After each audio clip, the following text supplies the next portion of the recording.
அடுத்து வந்து சிங்கப்பூர்ல இருந்து முகமது அசாருதீன்கிறவர் கேட்கிறார், ஜும்மாவுக்கும் மற்ற தொழுகைக்கும் என்ன வித்தியாசம்? முஸ்லிம் அல்லாத நண்பர் கேட்கிறார், எந்த தொழுகையில் என்ன சூறா ஓதலாம்? 2 முறையாளுடைய கேள்வி தான். என்ன கேட்கிறாருன்னா, டெய்லி 5 வேளை தொழுவுறீங்க, வெள்ளிக்கிழமை மட்டும் சிறப்பாக தொழுவுறீங்க, இதுக்கு என்ன இந்த வெள்ளிக்கிழமை மட்டும் சிறப்பு, என்ன காரணம் அப்படின்னு முஸ்லீம் அல்லாத ஒரு ஆள் கேட்குறாரு. 5 வேளை தான் டெய்லி தொழுவுறீங்கல்ல, வெள்ளிக்கிழமை மட்டும் என்ன விசேஷம் என்று கேட்குறாரு. என்ன பதில் சொல்றது அப்படின்னு கேட்குறாங்க. பொதுவாக 5 வேளை தொழுகையை விட இந்த வெள்ளிக்கிழமை தொழுகை என்பது வந்து இந்த வாராந்தர வழிபாடு என்பது அல்லாஹ் வந்து எல்லா சமுதாயத்துக்கும் வச்சிருக்கிறான், நமக்கு மட்டும் வைக்கல. அதை ரசூலுல்லாஹ் சொல்றாங்க, புகாரில 876 சொல்றாங்க. அதாவது ஒவ்வொருத்தருக்கும் நம்ம கடைசியாக வந்திருக்கிறோம், மற்ற 2 சமுதாயம் நமக்கு முன்னாடி இருக்கிறாங்க, அவங்களுக்கும் அல்லாஹ் நினைஞ்சிருக்கிறான் ஒரு வழிபாட்டு முறையை. ஒருத்தருக்கு சனிக்கிழமையை கொடுத்துருக்கிறான், ஒருத்தருக்கு ஞாயிற்றுக்கிழமையை கொடுத்துருக்கிறான், அல்லாஹ் நமக்கு இந்த வெள்ளிக்கிழமையை கொடுத்துருக்கிறான் என்று ரசூல் ஸல்லல்லாஹு அலைஹி வஸல்லம் அவர்கள் இதை சொல்லும் பொழுது நமக்கு என்ன அந்த கருத்தை வைக்கிறாங்கன்னு கேட்டால், அந்த வாராந்திர வழிபாடுன்னு உங்களுக்கு ஒன்று இருக்கிறது. 5 வேளை தொழுகை தனி, இது போக எல்லா சமுதாயங்களுக்கும் 5 வேளைக்கு டெய்லி முக்கியத்துவம் கொடுக்காதவங்களாம் இருப்பான், அவனும் வந்து சேர்ந்துக்கிட்டும் என்பதற்காக வேண்டி எல்லாம் என்ன செய்யறான்னு கேட்டால், இந்த வார வழிபாடுங்கிற ஒன்றை அது ஒரு பண்டிகை மாதிரி ஏறக்குறைய ஏற்படுத்தி இருக்கிறான் என்று ரசூலுல்லாஹ் அதை சொல்றாங்க. அது மாதிரி வந்து இப்போ 5 வேளை தொழுகைக்கு வந்தீங்கன்னா அதுக்குரிய நன்மை தனியாக கிடைச்சிரும்.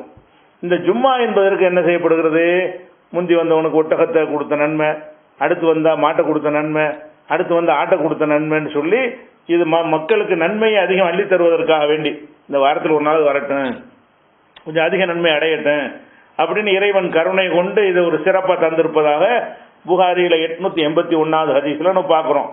அதே மாதிரி வந்து ஒருத்தன் இந்த ஜும்மா தொழுகைக்கு வந்துட்டான்னு சொன்னால் அந்த முறையான முறையில் வந்து யார் இடைஞ்சல் பண்ணாமல் பள்ளிவாசல் எண்ணெய் தேய்த்து சுத்தப்படுத்தி கொண்டு நறுமணம் பூசிக்கொண்டு அவன் வந்து ஜும்மா தொழுது இப்போ உரையெல்லாம் முழுசாக கேட்டானையானால் உஃபிர லஹு மா பைனஹு பைனல் ஜும்மத்தில் உக்ரா, அந்த ஜும்மாவுக்கு அடுத்த ஜும்மாவுக்கு வரைக்கும் உள்ள ஒரு வார பாவம் மன்னிக்கப்படுது.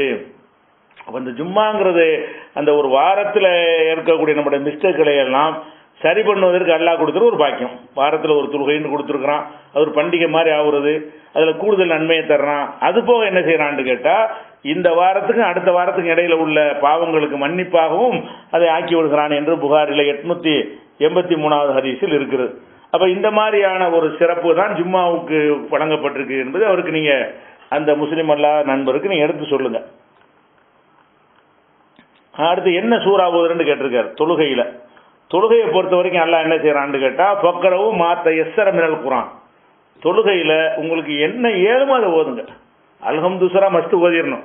அதுக்கப்புறம் ஓதுவதாக இருந்தால் என்ன சூறா தெரியுமோ, என்ன வசனம் தெரியுமோ, ஒரு சூறாவை திருப்பி கூட ஓதிக்கலாம், ஒரு வருஷம் திருப்பி கூட அந்த அத்தியாயத்தில் ஓதிக்கலாம். அந்த குரானில் இயன்றதை ஓதுங்கள் என்பதுதான் நமக்கு இடப்பட்ட கட்டளை.